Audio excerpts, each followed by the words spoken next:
coin. What coin, pray tell, could we talk about? We're talking about the Trust Trump coin scam, rug pull, over, whatever you want to call it. Trust Trump is trending along fairly well. Then you've got that drop right there. I was somewhat responsible for calling it out as a rug pull. That was Brett Johnson. Don't give a They still got that dog. I was in the crypto space for law enforcement, for corporations that wanted someone to purchase their data on the dark web. When I was running Shadowcrew, we had a couple of precursors to crypto. We had Liberty Reserve, we had Ego. Crash knows what the he's talking about most of the time. That dude's an asshole, but he's a bright asshole. The problem is that Brett Johnson was on Rex's Telegram as well. Anyone here from the Trust Trump scam team? His platform is allowing these scammers in there. I'm going to find them out, and I'm going to make sure that hell visits their doors.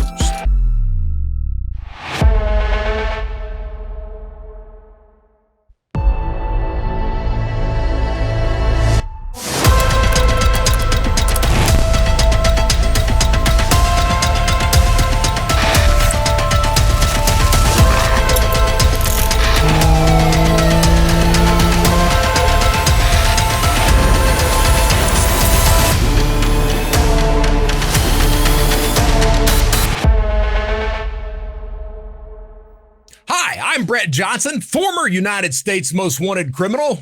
Guess what? In today's world, criminals come in all shapes and sizes, but they've all got one thing in common.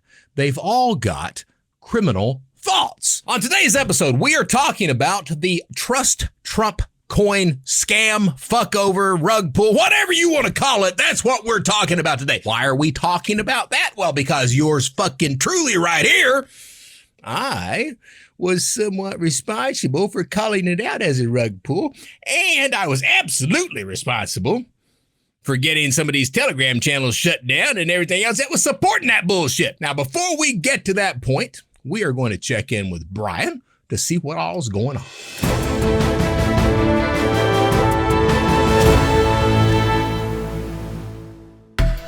During a congressional oversight hearing, Attorney General Merrick Garland addressed unprecedented attacks against the U.S. Justice Department. Let me be clear. If anyone threatens public servants with violence, we will hold them accountable. And we will continue to protect our democratic institutions like this one, and to bring to justice all those criminally responsible for the January 16th attack on our democracy. All right, so Merrick Garland, I don't know if you guys knew this or not, because, these days, a bunch of youngsters out there, they don't really pay attention to the news that much. But back in the day, Merrick Garland was in line to be on the Supreme Court. Today, he's Attorney General, and let me say in no uncertain terms, that motherfucker sometimes don't know what that motherfucker's talking about.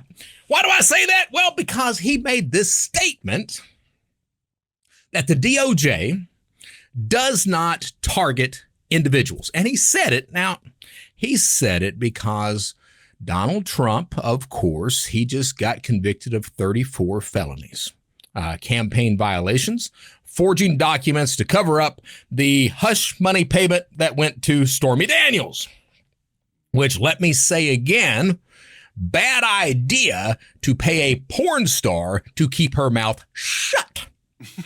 Just saying that. All right. Now, let's talk about the DOJ targeting people, because some people may not be aware of this, but in the United States today, we have 8% of white Americans have a felony conviction. 33% of black males have a felony conviction. Let that sink in. Now, why is that? Well, that's because in the United States, we have at least a two-tier justice system. This idea that the DOJ doesn't target people, absolutely fucking incorrect. Absolutely, they target people, and it's systemic. It's systemic, all right? If you look at the way that African Americans are prosecuted, how they're incarcerated, the types of charges that go against them, you can see this in no uncertain terms. I've talked again and again about this thing called ghost dope. So I served 7.5 years in federal prison. You arrest someone, some crackhead someplace. You bring him in. You're about to give him a shitload of time. What can you do for us? I don't know. What do you want me to do? Well, if you've got anyone that you can tell on, perhaps you won't go to prison that long, and you can get your little happy ass out and do more drugs. More drugs, more drugs, more drugs. He starts to tell the cops about all these drugs he's bought, whether he's purchased them or not. So he says, you know, I bought it from Bill down the street, 8 ball a day over a year. Then law enforcement arrests another guy. Have you heard of Bill down the street? Maybe. What's going on? If you bought anything from Bill, if you could tell us what you bought and how much, we may be able to cut you a deal. Yeah, I know Bill. Yeah, he's my number one hookup. Yeah, he's my number one hookup. I bought like 3 keys from Bill yesterday. Yeah, yesterday. 3 keys, huh? We think you're full of shit, but we're going to write it down anyway. Because of that, they've now got 2 people that can testify against Bill.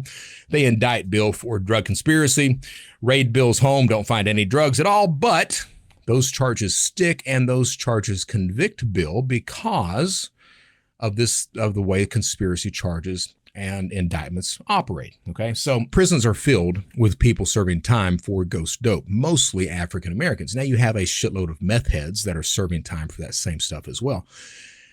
As I said before, that comes back to the systemic type of idea. Law enforcement, if you think about it, and most people will understand what I'm getting at here, if you go into a city and you make enough wrong turns, you will end up in a neighborhood where you do not want to be. And you'll be aware of this as you're driving down the street. You'll see more and more bars start to appear on the windows of the businesses. And at that point, you're like, oh, I'm fucked up now. Those neighborhoods typically are ethnic neighborhoods, black neighborhoods, all right? Law enforcement is very good about making sure that crime stays in those areas, that crime does not bleed over into the white areas, okay? Now, because crime is in those areas to begin with, those areas tend to stay very poor, very poor. There's a reason that more blacks are prosecuted than any other race in the United States, and that's typically because they cannot afford proper representation. If you're looking at federal charges, federal indictments, the federal prosecution system has a conviction rate of over 90%. They have a guilty plea rate of like 87%, okay? No one takes it to trial, everyone pleads out, because if you try to take it to trial in the federal system, what happens is they indict you, they'll tell you, hey, you're looking at 50 years. Then they'll come with a plea agreement that says, hey, you sign off and admit that you're guilty, we'll just give you 12. Well, if the idiot is crazy enough to try to take that to trial, they will absolutely give him every one of those 50 years. And they will convict him because it's federal court and because juries absolutely believe the federal government. So we're talking about this 2-tier justice system. It's amazing to me that Merrick Garland can say that the DOJ does not target anyone when you look at cases like Randy Weaver. Randy Weaver was at Ruby Ridge. The federal authorities, they not only targeted the guy, but they killed some of his family. Sniper took out his wife and baby, I believe. The reason for the arrest is they said that Randy had illegal weapons. One of the ATF guys literally took one of Randy's shotguns, took it down to a machine shop, and told the guy to saw off the barrel until it became illegal. And that's one of the ways that they convicted or prosecuted Randy Weaver. And all this is in court. All right. So this idea that the DOJ doesn't target people, absolutely incorrect. And let's talk about Trump for a second. Yes, Trump did that bullshit. There's no fucking doubt. He did that. But, yeah, see, here's that but. The but is Trump's not the only one that's done that. Hillary Clinton with the Steele dossier, she pulls the exact same bullshit. She's never prosecuted whatsoever. She has to pay a fine. When Hunter Biden's laptop came out, there were 51 intelligence officers that actually signed off that the laptop was fake, that it was a Russian plant, nothing on it could be believed. Well, guess what? No, that laptop was real. Everything on it was real. We know that now. Hunter Biden's admitted that bullshit. But no one's been prosecuted for interfering with an election. Two-tiered justice system, at least a two-tiered justice system. Brian? A high-profile federal fraud trial in Minneapolis was rocked this week by allegations that someone tried to bribe a juror with more than $120,000. The FBI says the cash bribe was delivered by an unidentified woman to the home of a person identified as juror number 52. The juror was dismissed Monday after serving for 7 weeks in the trial of 7 defendants connected to Feeding Our Future, a nonprofit organization allegedly used to skim nearly $250 million from federal child nutrition programs. Ugh. Shit, I want to feed some children. Give me some of that $250 million. Oh, shit. So we've got, here's the thing. When you're trying to convince a juror to, find in your favor, to find you not guilty or to cause a mistrial, there's a couple of ways you can do that. You can do the carrot or you can do the stick. Here we have an example of the carrot. $120,000. Somebody drops $120K off at this juror's door saying, "Hey, won't you do the right goddamn thing this time? Take the money and walk on. Tell you what, you take that money, you probably get some more money coming to you because we remember who our friends are." You know what I'm saying? Evidently, the carrot approach did not work. Now, what I advocate's a strong word. What I would say is that you start out not with the carrot approach, but you start out with the stick approach. I know that you're on the jury. I know your pretty little wife is on the jury there, and it would be a shame. It would be an absolute catastrophe if one day your pretty little wife was walking down the street and a brick just hit her in the fucking face. Maybe you want to do the right thing. I tell you what, you do the right thing and her pretty little face will remain pretty, and maybe you'll get you a bag of $120,000, take you and your wife out for a little vacation. That's the proper way you do it, but no. Feed the children, feed the what? Feeding Our Future. Feeding Our Future.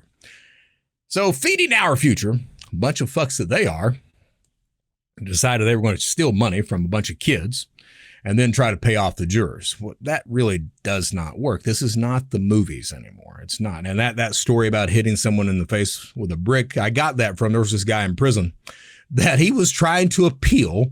He wanted to send a letter to the judge. He didn't know how to write letters. Now in prison, if you have a skill, people will come to you and pay you something to, write them letters, do appeals for them, whatever. And I was the letter guy.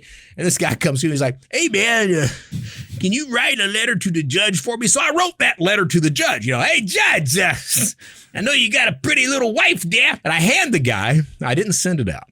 I hand the guy the letter, and I was like, "Read it and see if you think it's okay and everything." So the guy, he takes the fucking letter, he's reading through it, and you see his eyes getting bigger. He sets the letter down, he's like, "Man, I don't know about that." "What?" "Well, I mean, it sounds like you're threatening the judge and his family." "No, I'm not. It's your letter." "You want his attention, don't you?" "Well, yeah. If you want his attention, that is how you get his attention." So he never sent the letter in, but I tell you, I would have laughed heartily had he. It would have been really fun. Brian, let's carry on.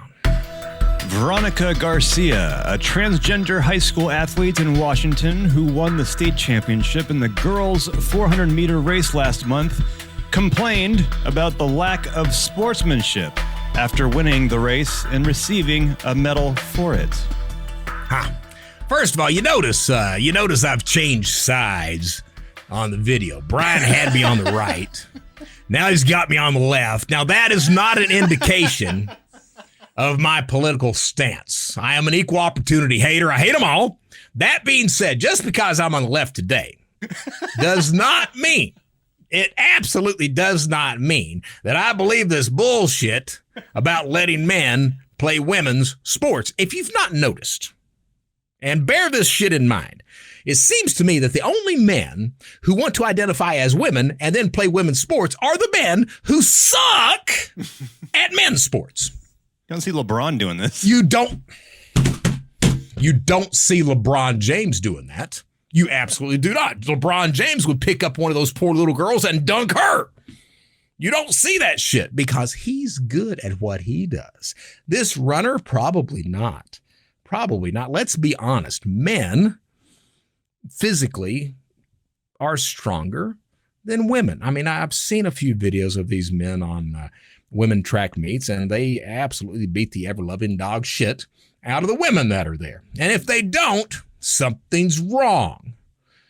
I don't know how we got to the point in this country where we are okay with having gender surgeries on children and where we are okay with men participating in organized women's sports and dominating those women in those sports. It's like we've lost all reason toward these things. And I joke about it a lot, but let's be honest. I mean, I absolutely support the pride movement. I do. I think that we should treat people the way that they want to be treated. We should. But for some reason, we have allowed the inmates to take over the asylum. The fringes of each wing are running things. Meanwhile, the moderates are the ones that are suffering.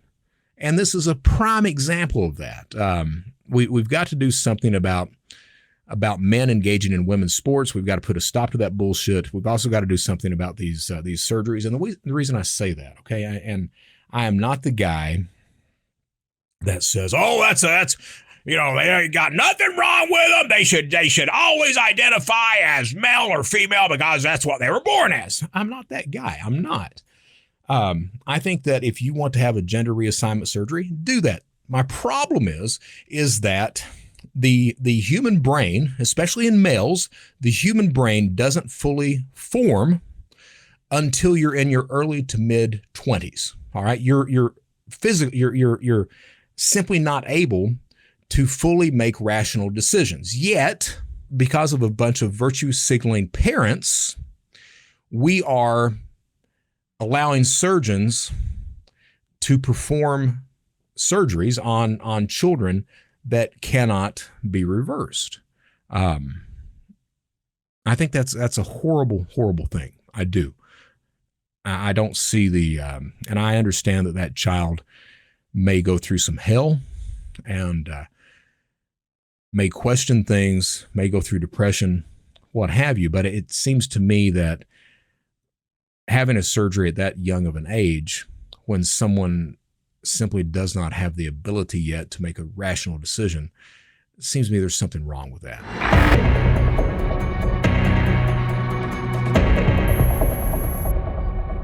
We've handled the news headlines. Now because we're talking about the Trust Trump coin, we're also going to do a crypto corner today. What coin, pray tell, could we talk about? Well, I tell you what coin we're going to talk about. We're going to talk about the Caitlyn Jenner token because it started out as a male token, and after winning several awards, it decided it wanted to be a female token. It became a very ugly female token at that. So for those who don't know, they're the two big chains right now during this bull run, and we're still not quite in the bull run yet, but the two big chains are the Solana chain and the Base chain. All right, that's the two big players this cycle. Solana is a competitor with Ethereum. All right, and Solana in many aspects is better than Ethereum, mainly because it does not have the gas fees that Ethereum has. You know, sometimes if the Ethereum network is very busy, you may have to spend $150, $200, $300 sometimes just to send Ethereum to another wallet. Solana's not like that. It doesn't have those types of fees. And because of that, we're seeing a lot of traffic hit Solana. And because of the lack of fees, we're seeing a ton of new tokens that are developed on the Solana chain. Every day across the entire crypto vertical, we see 20,000 new tokens every day. And of those 20,000, most of them are scams. So let's talk about the Caitlyn Jenner token. So here we go. Brian's got the graph pulled up there. We see that it reached an apex, and all of a sudden it took a nosedive off the fucking cliff. Why is that? So 2 days later. 2 days later, and I'm going to read to you why that is, okay? Because this guy on Reddit, I am not the guy that steals other people's content. If someone's posts something, I'm not going to steal it and co-opt it as my own. I'm going to give them credit. This comes from Reddit, a guy named Cray Blob on the Solana subreddit. I know. Cray Blob. I don't know if the guy is, 600 pounds or not, but it's a neat name. All right, so what he says is, hi, it is difficult for me to include full proof here since images and links may get the post removed, but I'll try to provide more context, blah, blah, blah. I want to urge everyone to be careful about buying the recent coins marketed by celebrities. So here's the other thing that's going on. We've seen right now the only thing that's really driving the entire crypto run are meme tokens. And there's a reason for that. The SEC, a lot of other countries have targeted every other type of token except for memes. And they've said that these other tokens are securities. Memes, they've left alone. So most people are going over to memes. And to be honest with you, for a new person coming into crypto, someone who doesn't understand that at all, most people will begin by buying into those types of memes. Dogecoin, Shiba Inu, the fuck Biden token like I'm in, stuff like that. They start with memes. And then as they learn the environment, they go elsewhere. Well, this time it's all memes is what's driving everything. And it started out with animals. Then it moved over into the politify, so political type tokens like the fuck Biden token, the Joe Biden token, things like that. And now we're seeing celebrities that are coming in that are creating their own meme tokens and making a shitload of money like that, okay? So this is what he's talking about. He says, I want to urge everyone to be careful about buying the recent coins marketed by celebrities.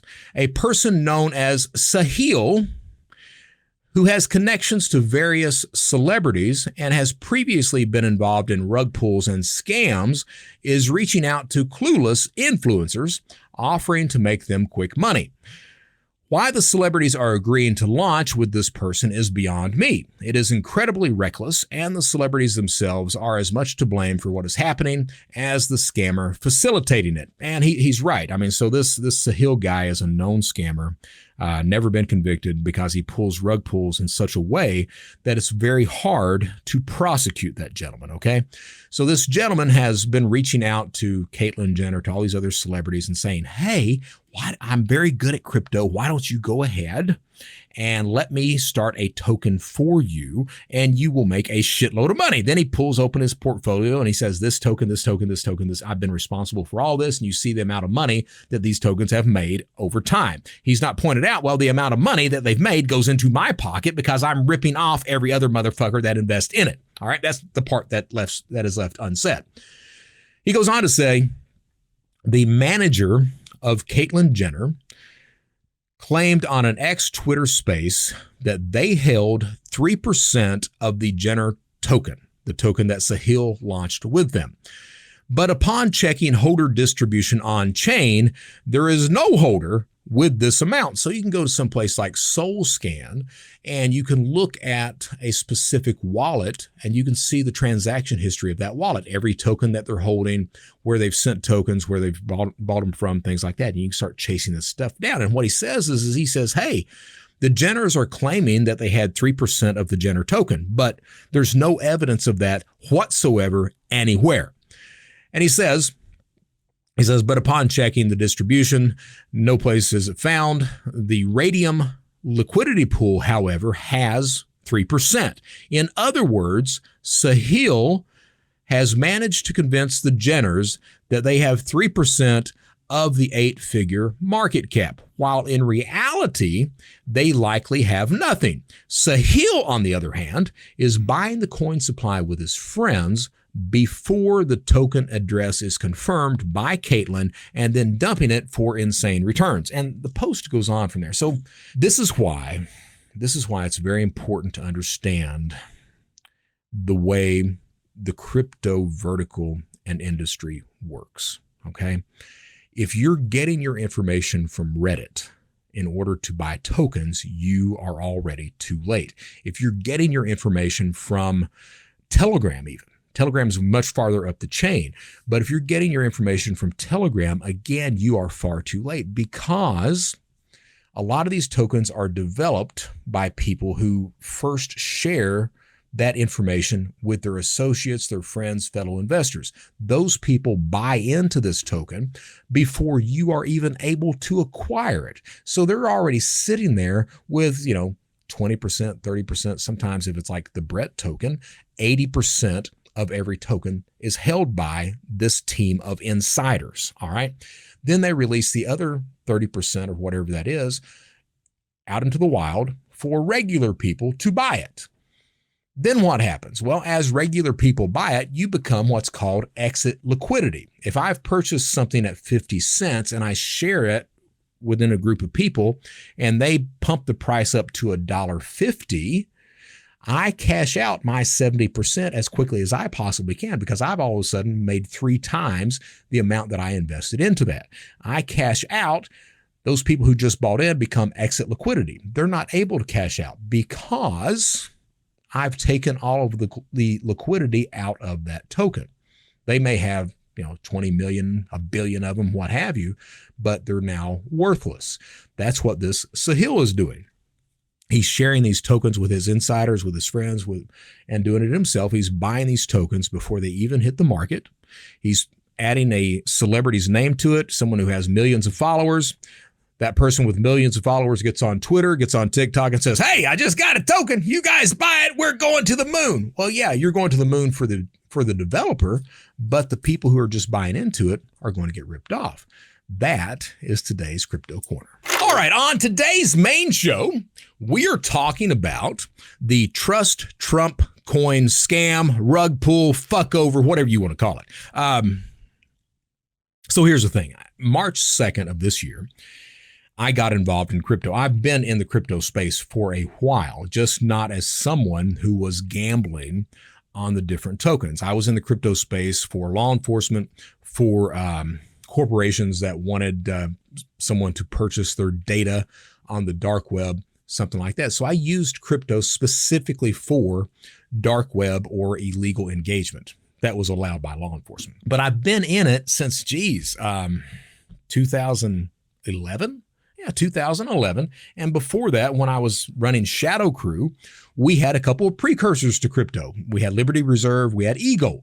So I've been in this type of space for a while. I understand it. I didn't want to start buying and trying to trade on crypto because of the origins of cryptocurrency. I view the origins as a criminal origin. If you look at the history, that's exactly what it is. It gets its use case through criminal activity, and then over time, it becomes more legitimate. There's a reason that you have so many scams throughout crypto, and that reason is it has origins. Crypto itself has origins in criminal activity. It just bleeds over from there. So I didn't want to get involved. But finally, I was like, you know what? Fuck it. So March 2nd of this year, I started playing with crypto, and I've done pretty well. My big holdings right now are in memes, and those memes primarily are the fuck Biden token and the he token. He was developed by Alex Costa, World War III, Bitcoin on TikTok, on Twitter, a few other spaces like that. Alex was simply trying to show on his live feed, he was trying to show how easy it was to create a Solana token in order to show people how easily you could create it and then get ripped off on that. And he created this thing called He. It turns out it exploded. People saw Alex as someone who could be trusted, and he is.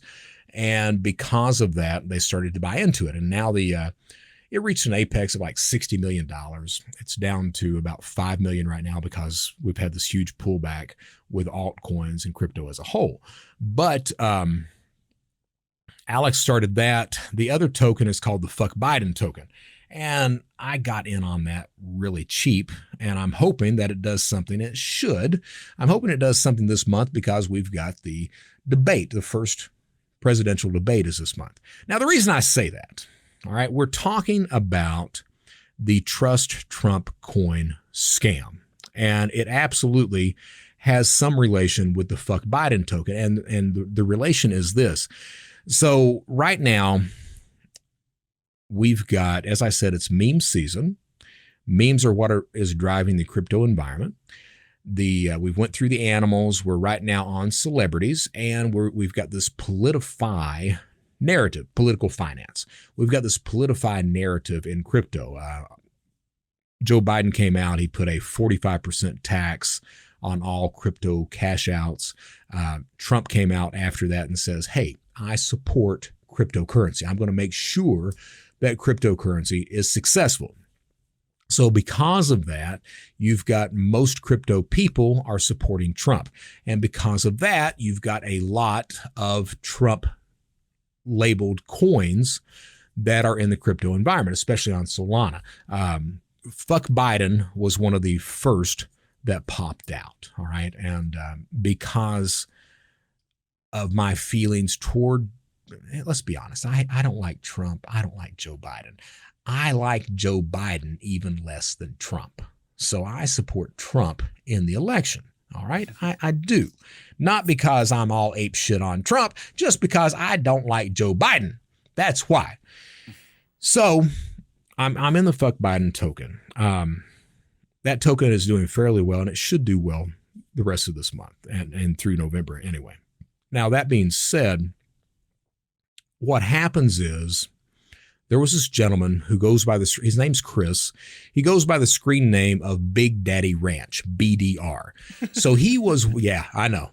You get these screen names where, somebody may not be feeling the most confident about their manhood. So they all of a sudden, they come up with something like that, like Big Daddy. My name's Big Daddy, even though you got a squirrel dick. Me, for example, my latest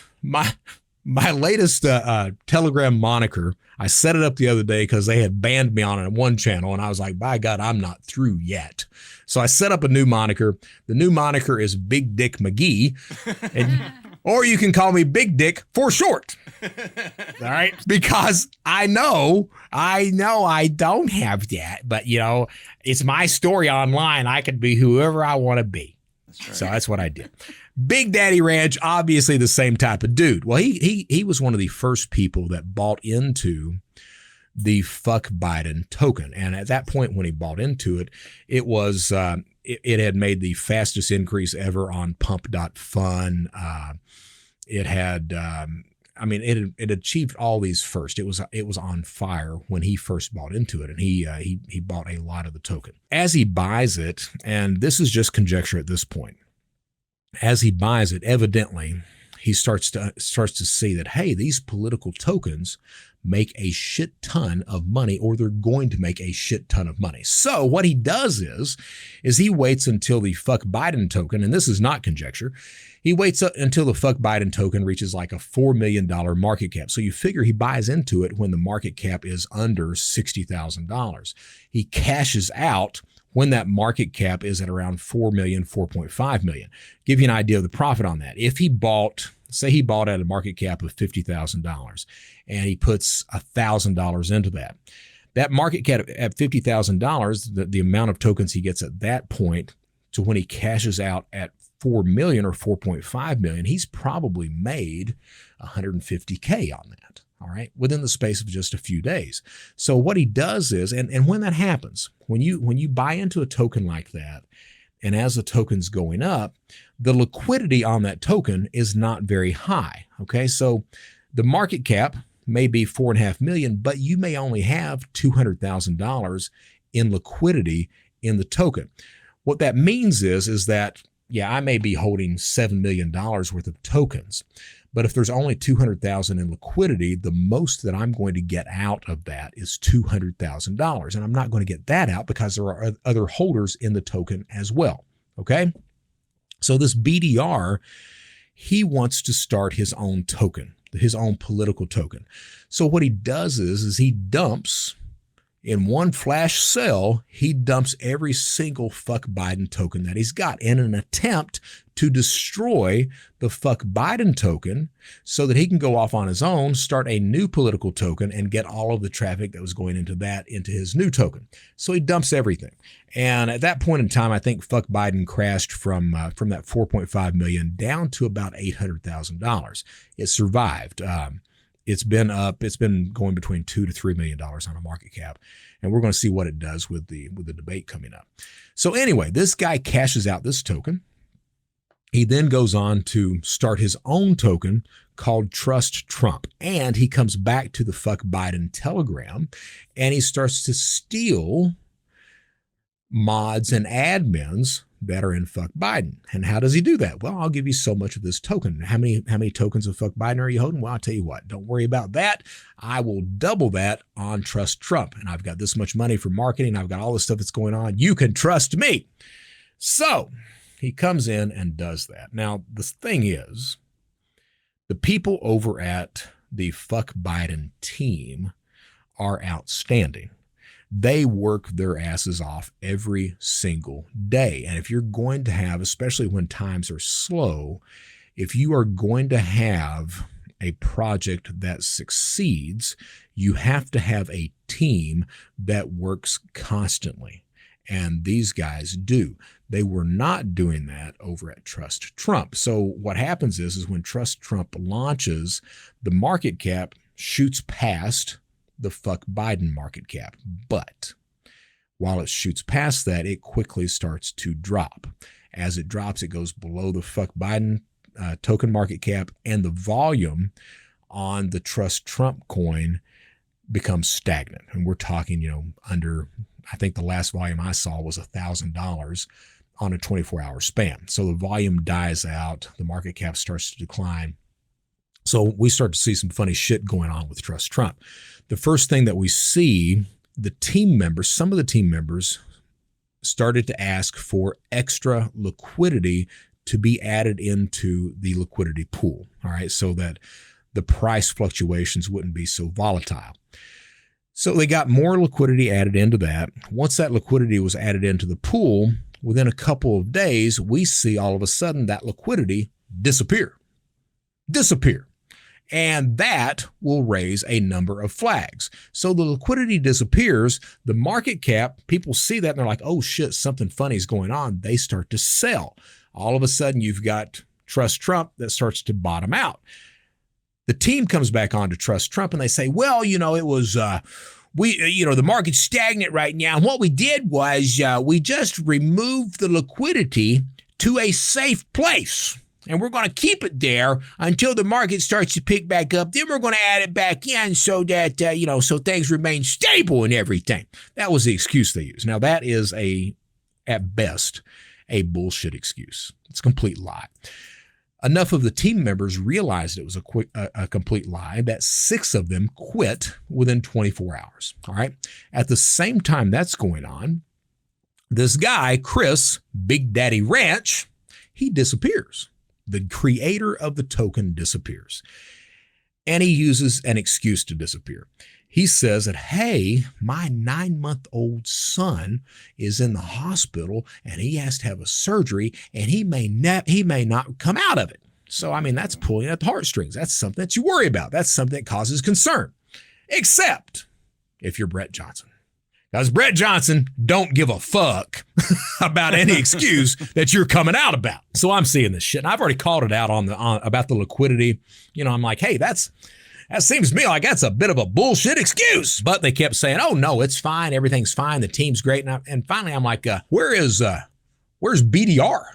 And they start to tell me, well, he's got a family emergency. And I'm like, family emergency. So here's the thing. On rug pulls, If you're a developer of a token and you decide that you're going to rip people off, one of the most common excuses for ripping people off, for disappearing with the money, is saying, well, I've just got all these family emergencies that came up. People have had to have surgeries and I just don't have time to support the token. And because of that, I'm closing everything down.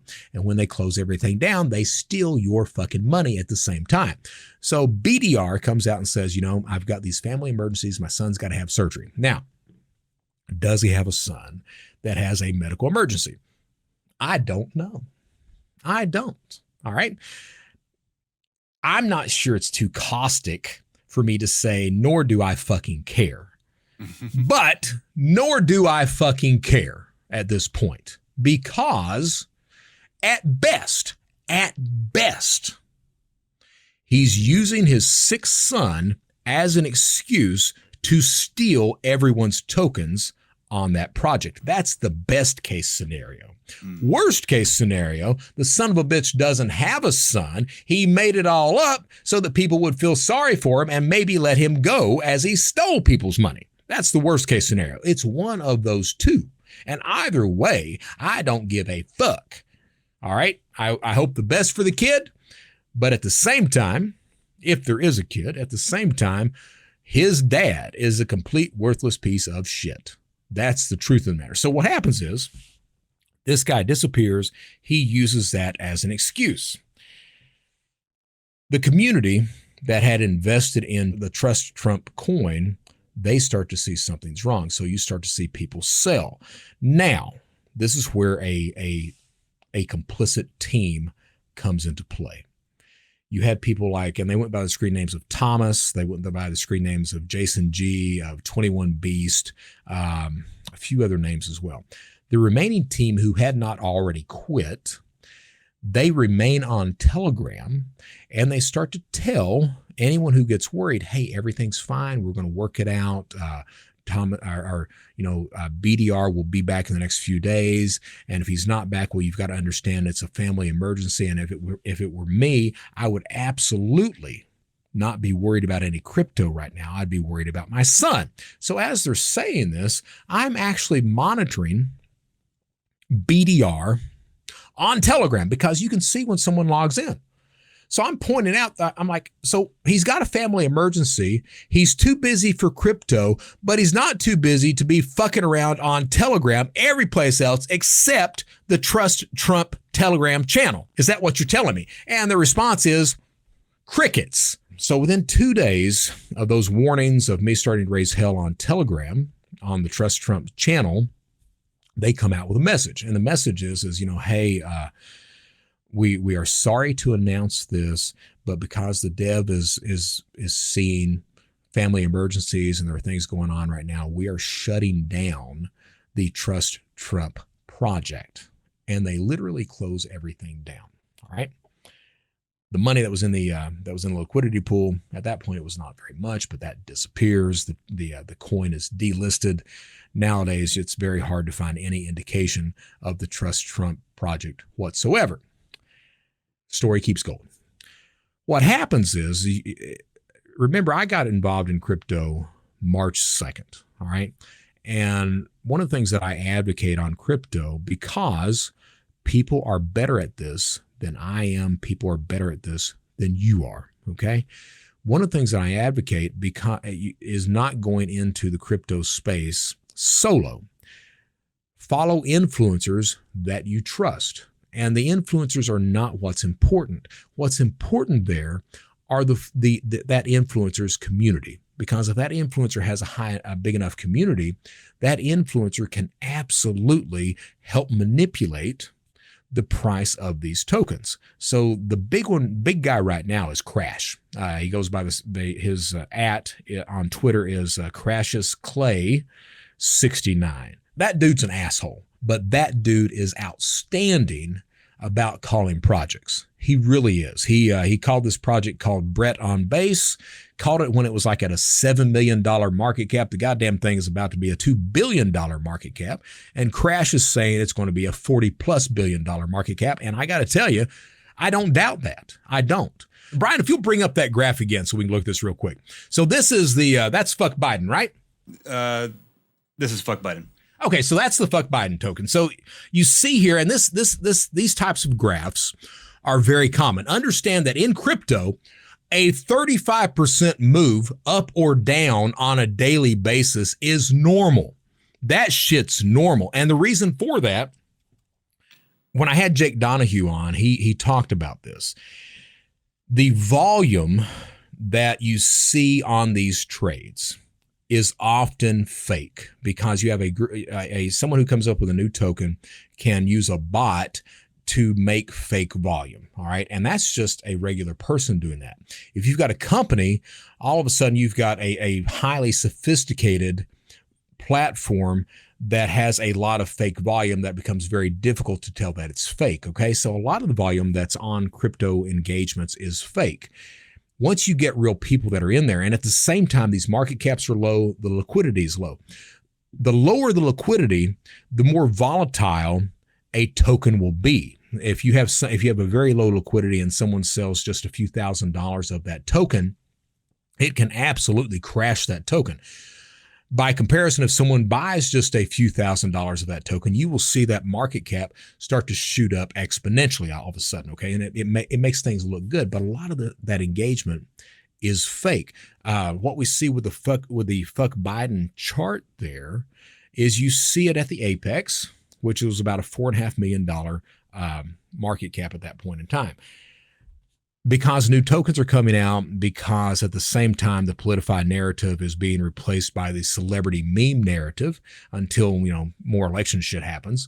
At the same time, you're seeing more people sell over time. Okay, and that's why you get that decrease today. I think it's right now at like a $1.3 million market cap is what it is. Okay, so that's what that looks like. Now let's look over at the Trust Trump thing all of a sudden. So here you've got Trust Trump is trending along fairly well. Then you've got that fucking drop right there. That drop, I believe, because I can't see the date on that, but that drop is either the liquidity move or it's the rug pull that the team pulled when they shut the token down. Okay.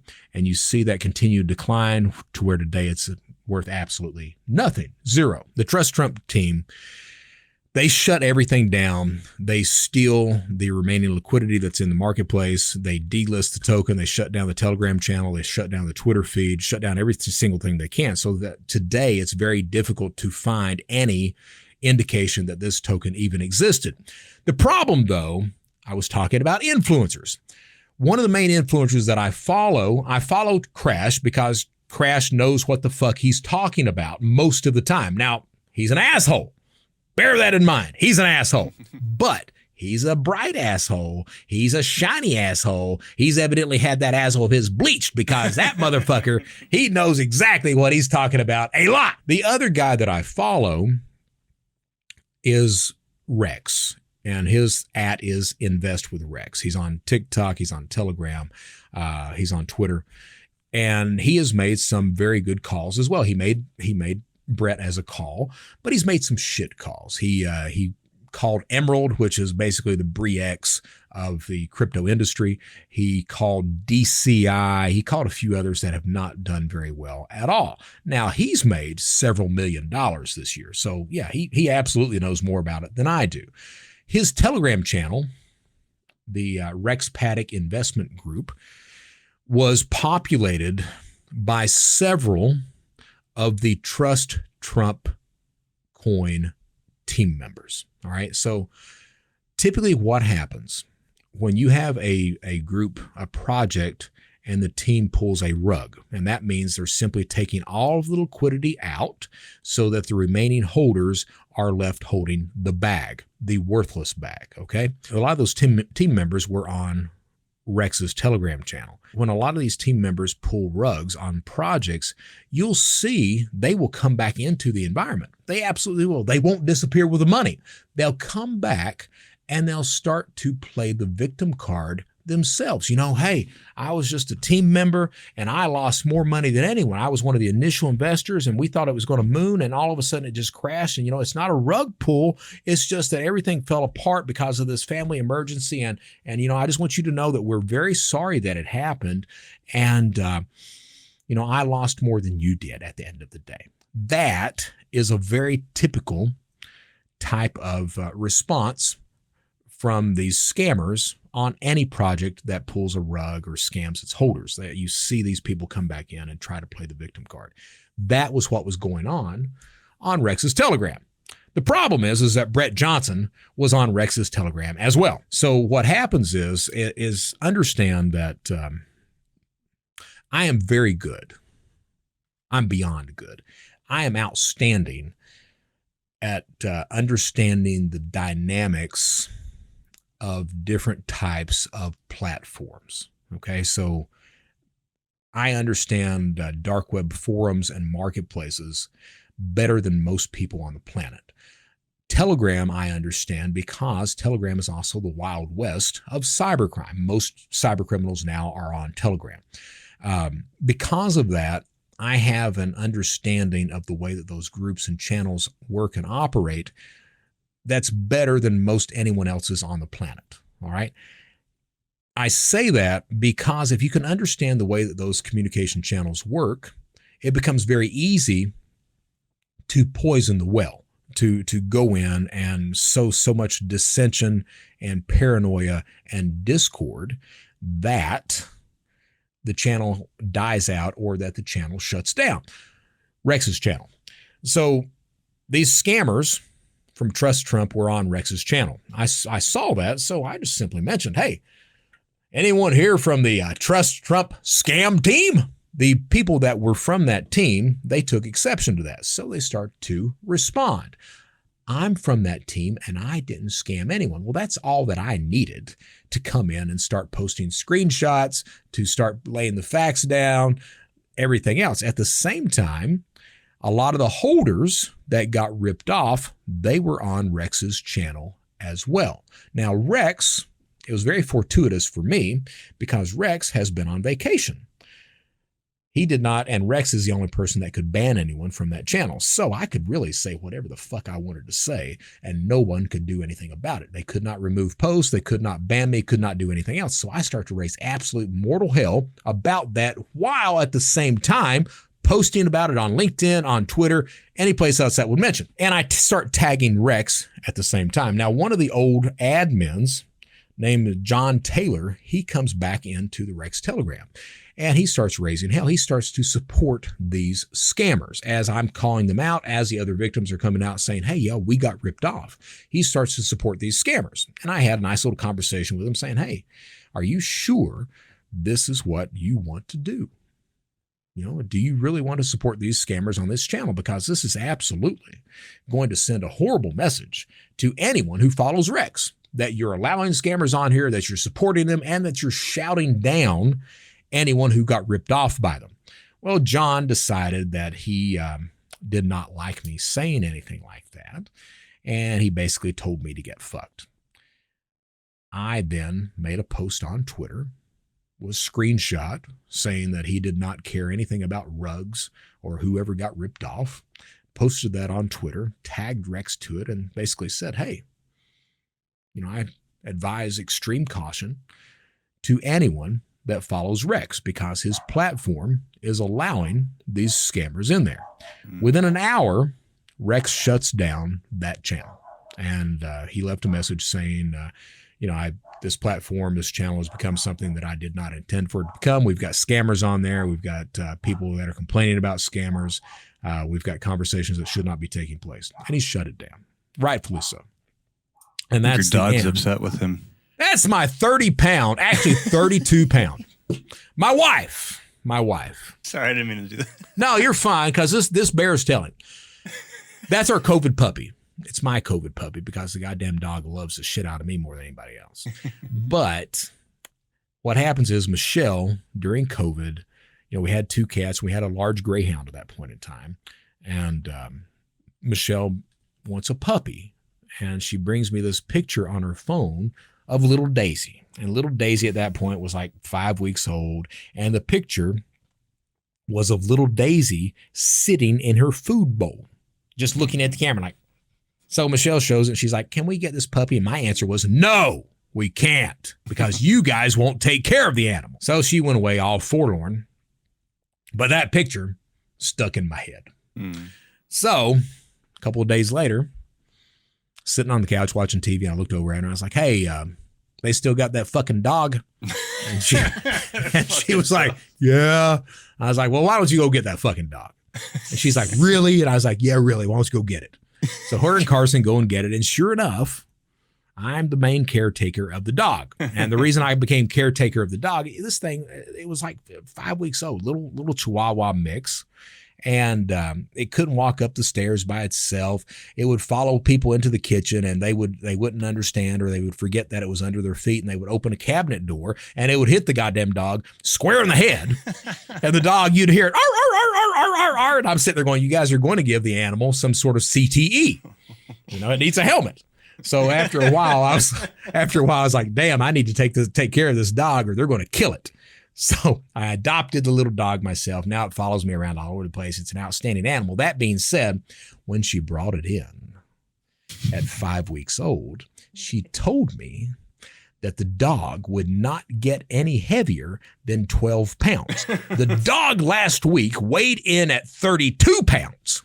32. It is a chunky Chihuahua, but it's my pup. I love that. I love that damn dog. I truly do. It's a great animal, and I call it my PTSD puppy because she's my friend, and I did not really appreciate the comfort and the friendship that a dog can give, and I truly do now love the animal to all ends. And make no mistake, that is my goddamn dog.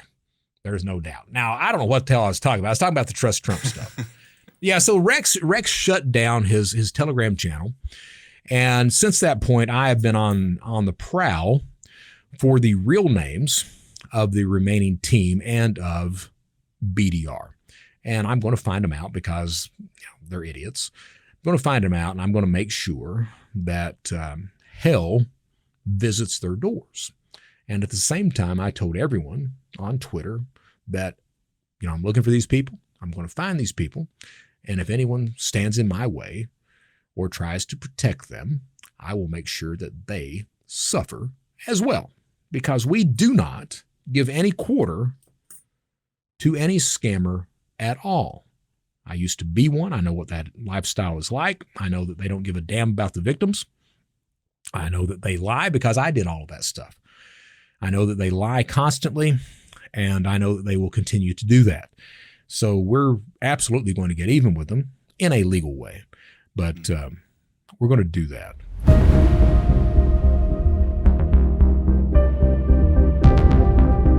All right, on today's Criminal Insight, we just talked about the Trust Trump scam that was going on. And we're doing a lot of crypto today, I understand that. For a crypto project to be successful, it costs about $300,000. That's what it costs. And that goes into buying influencers, paying them to shill your token. That goes into buying DEX tools, into marketing, into all these other number of things as well. So $300,000 is basically the minimum amount of cash that you need to successfully launch a token. Needless to say, most people don't have $300,000, and that's one of the reasons that you see so many scams on the crypto vertical. Because they don't have the money to support the token. Instead, they launch a token. It makes a few $1,000s in liquidity. Then they steal that few $1,000s, use that to launch another token, rinse and repeat over and over and over again. The criminal insight for today. I've mentioned that during the main episode. Criminals, self-included, when I was an active criminal, I did not care about my victims whatsoever. I cared about me, and I justified my actions by saying, hey, I'm not stealing from individuals, or hey, they can afford it, or hey, I need it more than they do, blah, blah, blah, blah, blah, blah, blah. That type of cognitive dissonance on the criminal's part is extremely common. There's a reason that those same criminals came back into Rex's Telegram channel and tried to justify their crimes. And that reason is that cognitive dissonance that goes on. They don't want to admit to themselves that they are scammers. So instead, they start to say, well, I lost money too. Or, I wasn't the guy who actually rugged. It was the dev. Well, you were the person who covered up for that, who lied and went from there. Criminal insight, that idea, and I've mentioned this before, that idea of cognitive dissonance and of justifying your crimes. Most criminals are not sociopaths. Sociopath being the person who knows the difference between right and wrong and just chooses not to give a damn. Most criminals are not sociopaths. Most criminals are normal people who simply make bad decisions. In order for them to make that bad decision, in order for them to commit that crime, they have to be able to look themselves in the mirror at the end of the day and tell themselves that they are a good person, that, hey, they didn't have any other choice, that, hey, they didn't actually steal the money, that, they lost money in it too, any number of things like that. So bear that in mind, that most criminals are not sociopaths. Most criminals try to justify their actions. If they cannot properly justify the actions through whatever type of cognitive dissonance that they've got going on at that point in time, they typically will not commit that crime. And that is the criminal insight of the day. All right, so we're closing everything out today. That was the show. Hopefully it was a good one. I don't know if it was a good one. I tell you what. Whether it was a good one or not, Brian is outstanding about making my ass look good. So I appreciate that. My name is Brett Johnson. This is the Criminal Thoughts Podcast. Hey, take a second to simply hit that subscribe button. Only takes a second. Only takes a second, man. All you got to do, grab your little mouse or get on the keypad or get on your phone and hit. You see it? You see it right there? It says subscribe. I think I like that Brett Johnson dude. I think I'll hit the subscribe button. All right. I've not hit 1,000 followers yet on Criminal Thoughts on YouTube. So please take a second. Close. We're getting there. We're going to cross it soon. So take a second, hit that subscribe button. Let me know what you like, what you don't like. Shoot me an email.